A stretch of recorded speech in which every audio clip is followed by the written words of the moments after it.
നമ്മൾ കുറേ നേരമായി ഗായ്സ്. ഇതാ ശ്രീകുട്ടനുണ്ട്, ആളും ഉണ്ട്, ശ്രീകുട്ടനുണ്ട്. ക്യാമറ തൊടല്ലേ.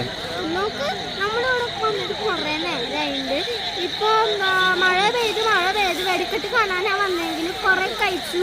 എന്നിട്ട് വെടിക്കെട്ട് ഇതുവരെ പൊട്ടിയിട്ടില്ല. പിന്നെ കുറെ നമ്മൾ വീഴാൻ പോയി, കുറെ ചെളിയായി. പിന്നെ ഞങ്ങക്ക് മുട്ടി സുഖമായിട്ട് പോയി. ഞാൻ ബുദ്ധിമുട്ടി.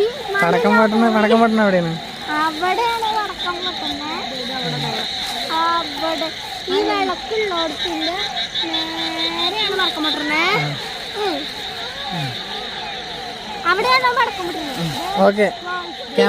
ക്യാമറമാൻ അപ്പൂനൊപ്പം മാളവിക, ശ്രീഹരി. ബൈ. പിന്നെ കൂട്ടി കത്തിക്കണ ഒരു സംഭവം ഉണ്ട്. അതെങ്ങനെയാവുന്ന നമുക്ക് പറക്കോട്ട് കാവിലത്തെ ഇതും കൂടിയിട്ട് നമുക്കൊന്ന് കമ്പയർ ചെയ്യണം. കാവശ്ശേരി പൂരല്ലേ, നോക്കണ്ടേ? പറക്കോട്ട് കാവിനെക്കാളും നല്ലതാണോ? കാവശ്ശേരി അല്ല, കണ്ണമ്പറ. കണ്ണമ്പറ, സോറി, കാവശ്ശേരി അല്ല, കണ്ണമ്പറ.